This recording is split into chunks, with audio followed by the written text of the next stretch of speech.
And let me say this correctly, the no bullshit way to build infrastructure that lasts. Tony, the floor is yours. No apologies necessary.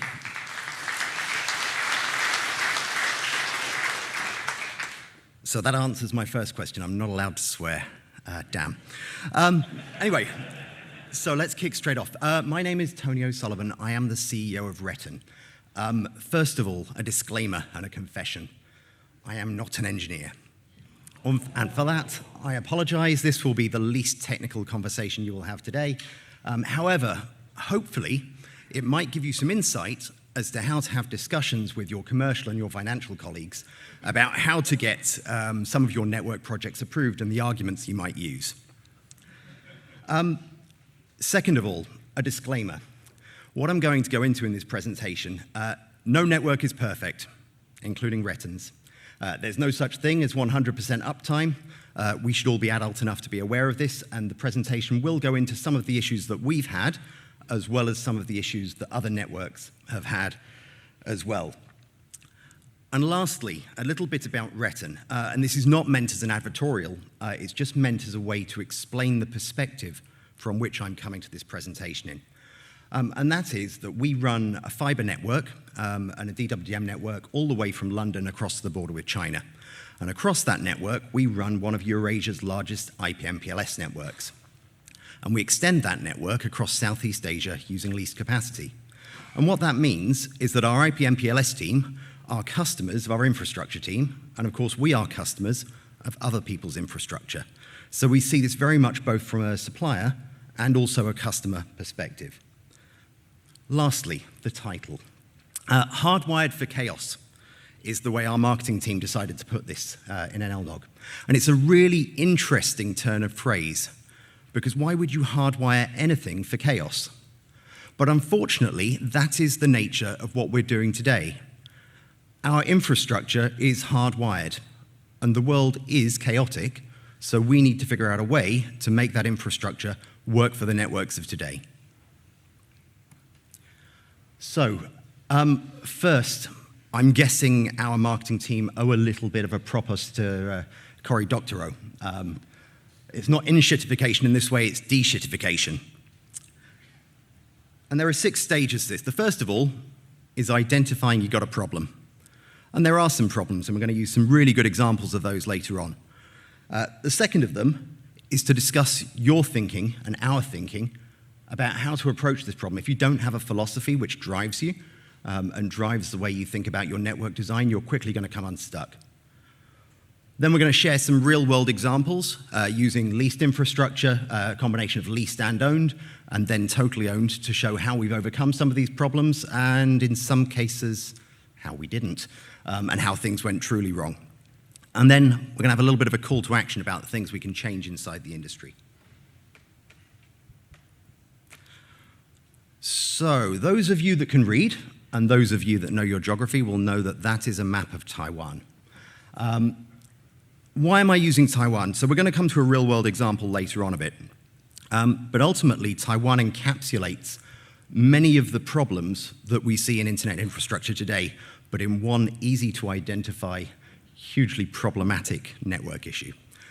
So first of all, it's an island. Its only real wholesale connectivity to the internet is via subsea cables. There are a limited number of them. They use a limited number of CLSs. There's only 3 main CLSs. It has a fake dual carrier hotel system. And by that I mean you get people who go, yes, we are diverse. We are in A and B. And you're like, well done. That means you're in the same building with the same power supply, just on different blocks. It's not really diversity.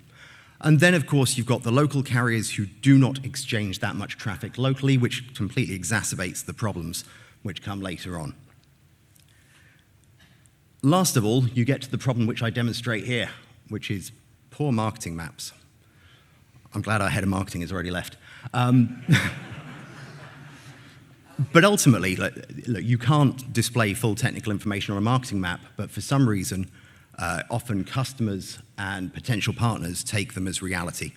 Clearly, all of our cables do just not fly into Taipei. They use multiple CLSs, and unless you don't decide to dig deep and ask the right questions, you will not discover this. So let's cover a little bit about resilience and what we mean in terms of your network.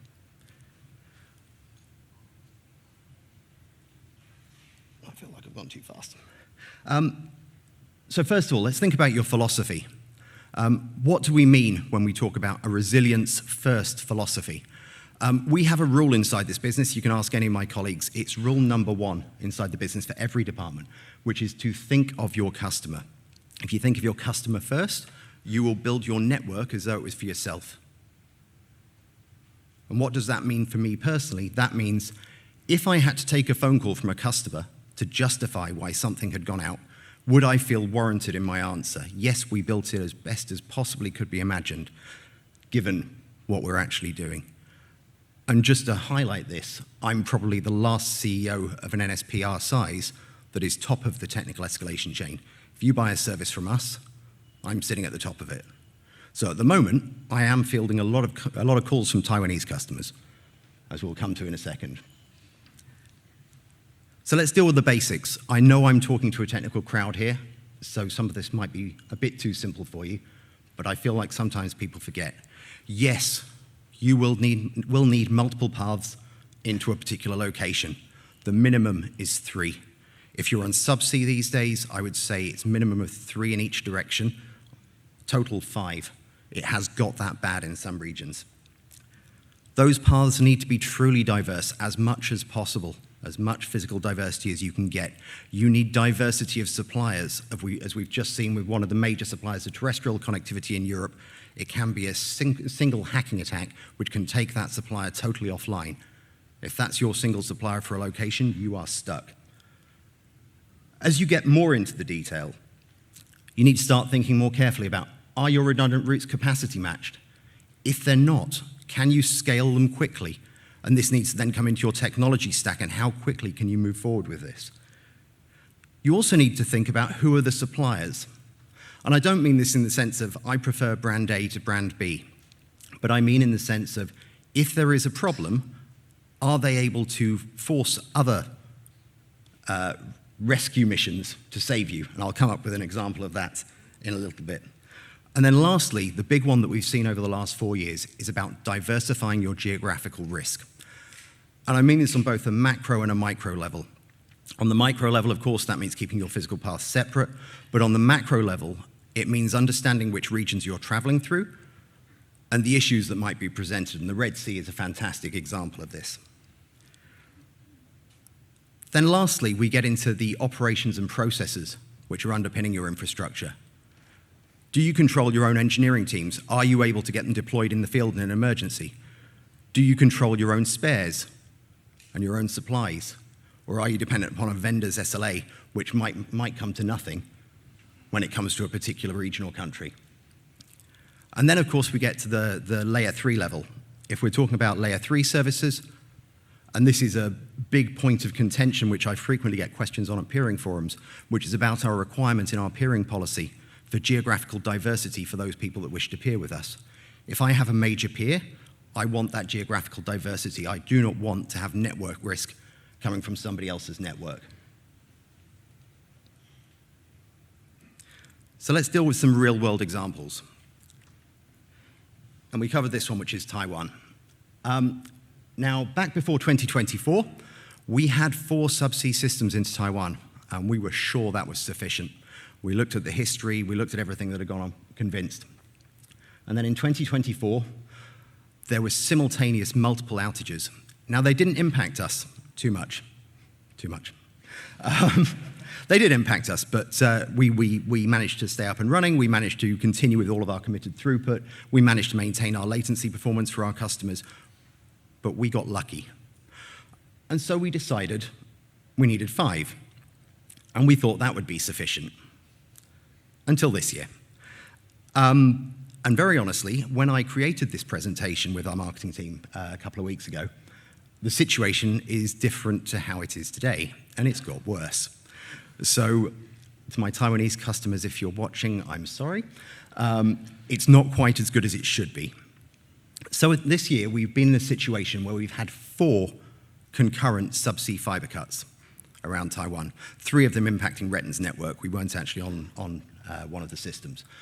One of those fiber cuts took 212 days to repair. Now think about that in terms of a network outage, 212 days. We are today in a position where all three of our cable systems, which point towards Hong Kong and therefore point towards Europe, which is the core of our network, are down. So we're in a situation where now our customers in Taiwan are experiencing increased latency. Throughput is still just about covering the committed requirements we have for our clients, but obviously people cannot burst and they cannot utilize the network as much as they would like to. This is compounded by the fact that within Taiwan itself you have another issue, which is that the vast majority of the cable systems, the backhaul is provided by the local incumbent. And of course, many of the cable systems, the consortium member is the local incumbent. And of course, that means they are maintaining their price base. This, in turn, means that we end up with a pricing disparity on subsea, which pushes all of the major international providers onto one or two cheaper cable systems. And of course, what that ends up with is when there's a major outage on those one or two cable systems, we are where we are today. And where we are today, a few months ago now, we had a situation where one tier one had gone completely dark, where another tier one was scrabbling around the market looking for half a terabit of capacity on a working cable system very, very quickly. And of course, we're in a position where we can't facilitate all of the burst requirements of our customers. And part of that comes down to the fact that those customers, of course, were depending on 2 or 3 carriers thinking, well, no one's going to go totally down. Appears it was wrong. So what worked in our network design? Well, we're still functioning. We're still managing to provide what we committed to for our clients. What didn't work? Clearly, latency. Clearly, throughput. What did we learn from this? This is an interesting one because I'm going to make a slightly contentious proposition, which is that actually buying some capacity from the incumbent at higher price levels on their consortium cable systems is actually beneficial. And the reason for this is quite simple. When you actually look at the repair times, as I mentioned before, one of those cable systems took 212 days to repair. It turns out a state-owned incumbent is pretty quick at repairing cables when the government is on their back. Just saying. And when we first came into this network design, I was of the opinion that quantity isn't everything, but clearly quantity is something. So what else did we learn? We learned we probably need a 6th and possibly a 7th cable system out of Taiwan specifically. And as I mentioned before, Taiwan is a very exceptional case. It's in a unique geopolitical environment. It's in a unique environmental environment.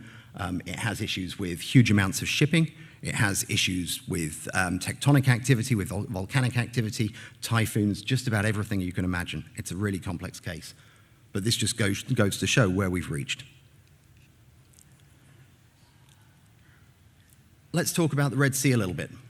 So obviously there's been multiple news articles about this, but for us it was a slightly unique scenario. For those of you that do not know, we have a terrestrial cable system which covers Central Asia and connects Europe to Asia. And when we first launched this cable system, obviously we configured a couple of 100 gigs of capacity, and we had maybe 20 to 30 gig of VPN and capacity customers running on this network. And we thought, we've got some spare network, what do we do with it? And so we allowed our IP MPLS team to run the IP network across it. Now, many of our competitors who also have terrestrial infrastructure thought we were crazy. You know, price per megabit, which is 3 to 4 times that of subsea. But our customers got used to it. And we thought about it slightly differently. We thought about it from the perspective of your cost of failure. What happens if your network goes down? What happens if your network performance starts to suffer? And it turns out we were right. When it came to 2024, obviously I think most of us are aware, we were in a situation where in the Red Sea, AA1 went down, the BBG-EIG combination went down, and then of course SeaMwe-5 had its cable cut in the Indian Ocean. Now those were the 3 100 gig native cable systems between Singapore and Europe. So you're in a position where essentially most of the Europe-Asia transit capacity has gone offline. For our competitors and for other people in the industry, this meant traffic going around the US to Europe. It meant, in one case, going via Australia to the US and Europe. And frankly, not very good performance. For us, it meant capacity going back to Hong Kong, transiting China on lease capacity, and then reaching our network in Kazakhstan, and then heading back to Europe. So we ended up with a situation where most of our customers were seeing typically between a 5 and 15 millisecond latency increase for European connectivity. So what worked? Well, I mentioned before about scalability. When it comes to scaling up our Kazakhstan network and our Central Asian network, dead easy. We run the DWDM platform, fully Infinera-based, spin up a few licenses, configure some channels, no problems. But we did have a bit of a weak link, which was China, and then for Singapore as well, the connectivity, subsea connectivity between Hong Kong and Singapore. We managed to solve the Chinese part because, of course, we have some leverage with the Chinese carriers. They also desperately needed capacity back to Europe, so they were willing to work as quickly as we were. Unfortunately, Singapore to Hong Kong is a relatively competitive open route where there is a significant amount of capacity available. So this should be a lesson to all of us about understanding what is the market like, and if you can't scale quickly, you might have to overbuild slightly and just suck it up. Now, of course, that was 2024. We are now in 2025, and we're back to the Red Sea again. For those of you that saw a couple of weeks ago, there are now, I think, 4 cable systems which have been cut off the coast of Jeddah. We're not involved in Saudi Arabia, but I am 100% sure there are some Saudi networks which are going, I wish I bought capacity on Amir and Amir 2, which takes the terrestrial route north and out towards Israel and out via Iraq towards Turkey. Because at the moment, that is another complete disaster which has come about from this. And then lastly, we have our example which is based purely on our own infrastructure. And actually this one is, for my view, a slightly more interesting case because it touches not just on the network design, which is actually relatively simple and relatively obvious, but actually about your operational capabilities. Now, for those of you, I'm 100% sure you all know about the war. I'm not sure that all of you know about the way that the Ukrainian internet was configured before the war. So before the war, a large amount of Ukrainian internet traffic actually routed via Russia. Obviously, there were multiple cable systems heading into Russia. A lot of Ukrainian people were consuming Russian language content. It kind of made sense. Obviously, the moment the war hit, most of those fibers on the border were cut, whether intentionally through wanting to disrupt communications or trenching on the border to try and defend against the Russian invasion. But essentially, those connections were cut. And of course, even if they weren't, you don't want to be routing Ukrainian internet traffic via Russia.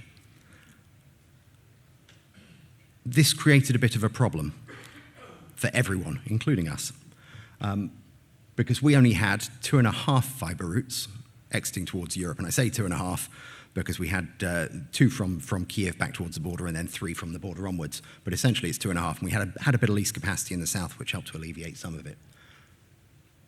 So as you can imagine, the Ukrainian internet had a few issues. Now, obviously, the war created particular problems. You end up with fiber cuts, lots of them, whether it's trenching, whether it's artillery strikes, whether it's missiles.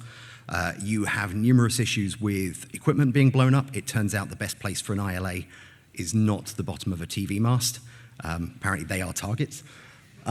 So we lost more Infinera amplifiers than I care to think about over the course of that.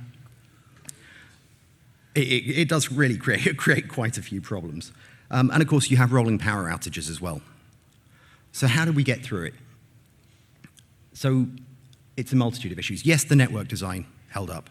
We've always had this concept about multiple routes, multiple levels of redundancy built in there, and it held up to a degree.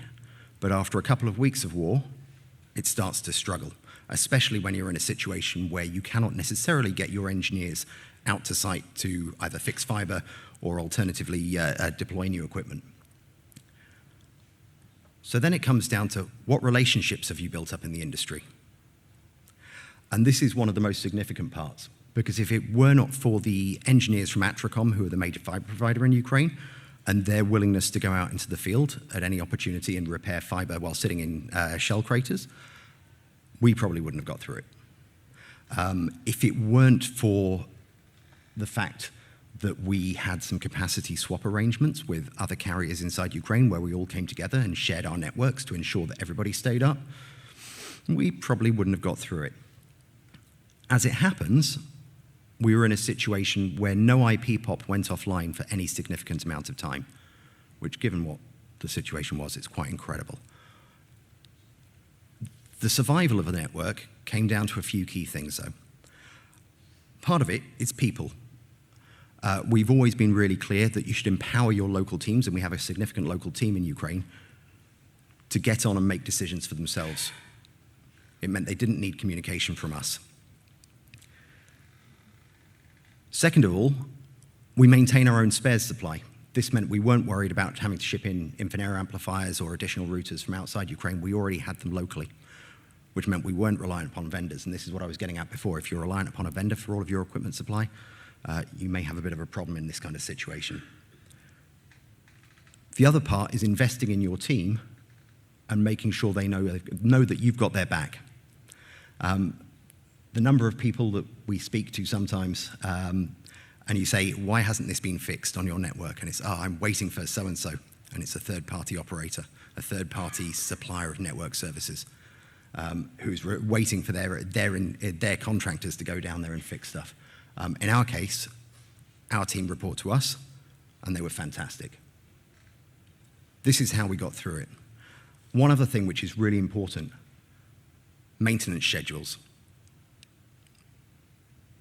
May sound like something a little bit meaningless, but ultimately, it's the only reason why our ILAs stayed up so long. We have a rigorous maintenance schedule. Every 12 months, we replace all of the batteries in our ILA. We were debating whether to do it in December 2021. Our local MD insisted. We followed her advice. All of the batteries were replaced over the course of January, and that's what kept our ILAs running for 72 hours on battery power. Had we not done that, the network would have gone down much, much sooner. It's amazing how the basics make such difference. So let's talk a little bit about some of the rules that we have when it comes to building your network. Number one, build for your risk. It is not a case of if, it is a case of when. If you cannot stomach the if you don't think you can handle that phone call from a customer saying, hey, what the? Then accept that it's a matter of when and build for that risk. You need to analyze and identify them, whether it's governmental, whether it's geopolitical, whether it's purely geographic based upon where your fiber runs. Understand those risks and build your network accordingly. The second thing is to design smart, not big. And what I mean by this is you don't necessarily need all the routes in the world. But if you've identified your risks properly and you've built your network around those risks, you can design a smart network. Think also carefully about your technology platform. Does it allow you to scale quickly? Does it allow you to do stuff remotely? If it doesn't, you're going to have a problem. And lastly, optimize efficiency, which might sound like a bit of a strange one when we're talking about network resilience. But ultimately, if you start thinking long-term about your network design and about efficiency, it means less rebuilding of POPs, fewer situations where you end up with a network POP which is distributed across 7 different racks of 3 different floors of a data center with multiple different aspects of cabling. It means you can build further into that POP because you've got more power availability whenever you need to. It provides you with options. So always think about the efficiency in your network because what you've got today is suitable for today does not mean it will be suitable for 5 years' time. And 400G ZR optics are a great example of this, especially in terms of spares minimization as well, because it means that you can start to standardize your spares across the network.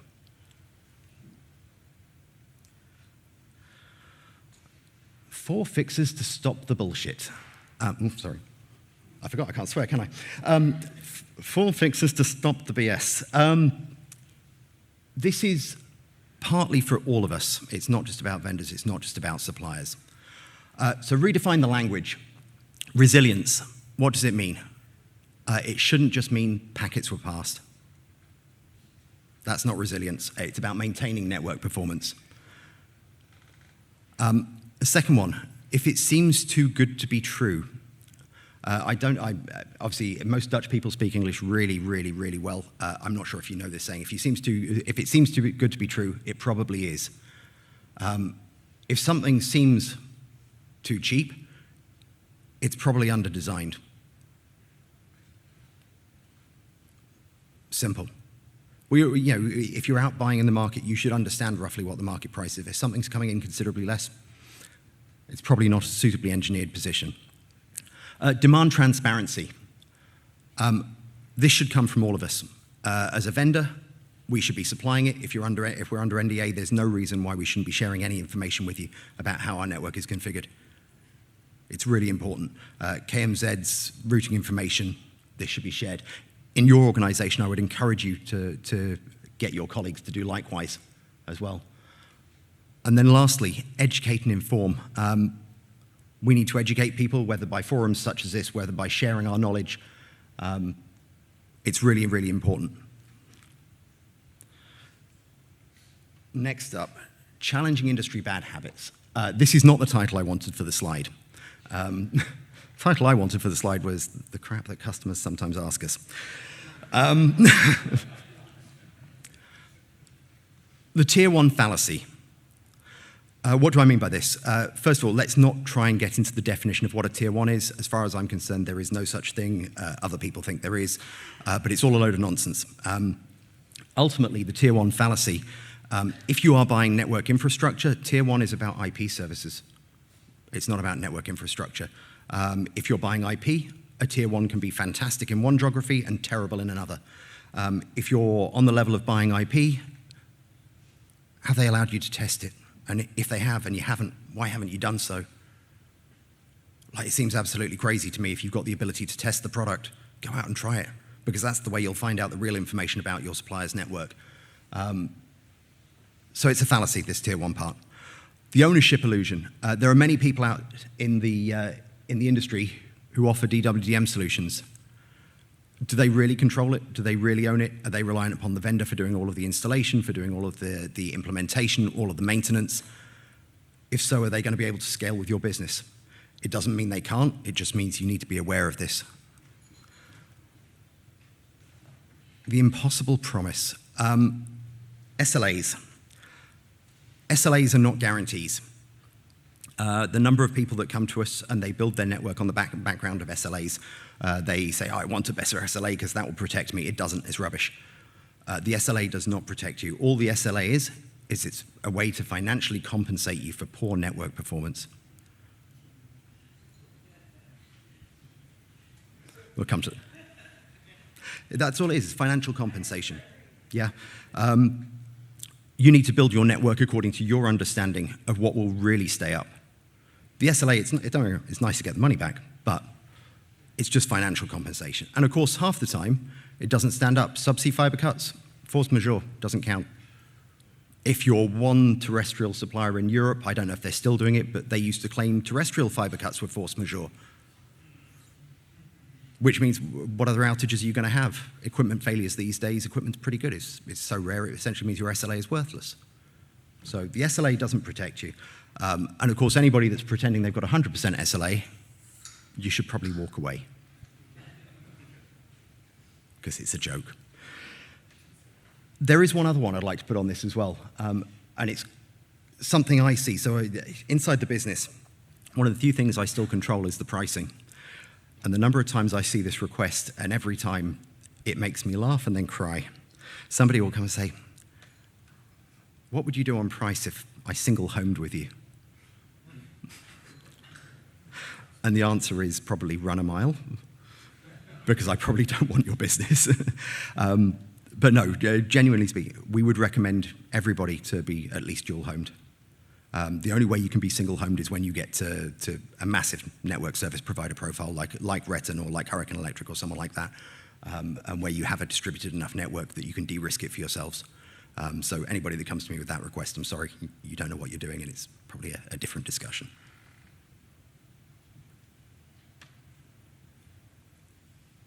So what do we want from here? Substance over spin. which in its own right sounds like spin. But no, genuinely, let's build some proper networks. And when we talk about how we've built a proper network, let's share how we did it. Let's be transparent about it so that people can see you built a proper network. Design for disaster. Build properly, and when it inevitably breaks, rebuild it again, better, and understand again, it's not if, it's when. And then lastly, understand that failure has a cost. And honestly, this is your best argument with those people that hold your budgets when it comes to your network development plans and your general plans for your businesses. Yes, network costs money. And there is always going to be a trade-off between what you spend and what you bring in. But ultimately, failure can cost a lot more. It can cost you in terms of revenues. It can cost you in terms of reputation. It can cost you in terms of opportunity as well. And a great example of this being the Red Sea crisis I pointed to before. Because we had that terrestrial connectivity, we won a lot of customers who came to us and went, your network works. And we got a lot of burst traffic out of it as well. And of course, there can be a serious cost when it comes to a situation like war. So failure has a cost. Thank you very much.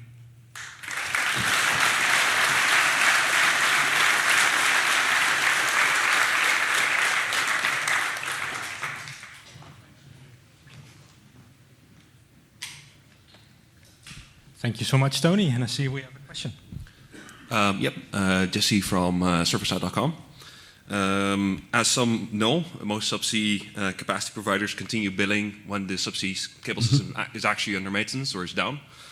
So how do you deal with the financial pressure from having to deal with that and potentially having to buy capacity from other providers during that maintenance event? This is a really good, difficult, and very present question in my mind.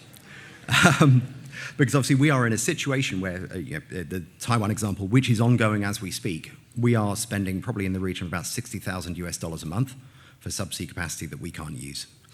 Now, of course, if you've got a capacity customer on that, they are also in the same situation because that same force majeure clause applies.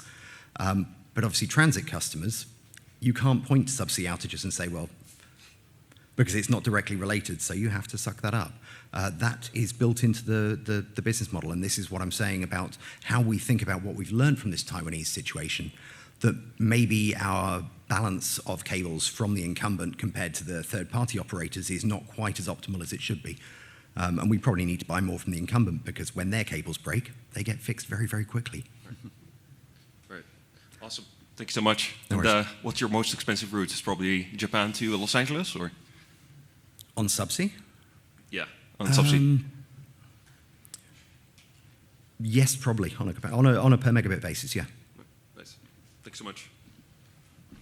Will from AS2613. I was going to comment on your previous slide where it was to requote another company that says less BS, more engineering, and I think it really ringed a lot with this. And my question is, how do I explain to my customer, remember I'm an engineer, how do I explain to my customer that network resiliency as a cost when he's like, yeah, those guys are making that cheaper, I'll let him go? Sometimes, yes, you do have to let them go. You have to let them go and learn from their own mistakes. It also depends upon, obviously, for you're a network engineer, it does depend upon your sales team as well, and how well they truly understand the networks they're selling. It varies from operator to operator. We're a little bit different than most in the sense that we don't have a pre-sales team. So we expect our sales team to truly understand it, but there is only so far you can go. If your customer's pure driver is price, that's probably not our business. From our perspective, it's a difficult problem that I found myself in by virtue of my own propensity for telling the truth. But I got asked a question once where, what's your market positioning? Are you the low-cost provider? Are you the premium provider? And the answer is, fantastic product, okay price. Good answer. Thank you very much. All right. Do we have any online questions? No? Then thank you very much again, Tony.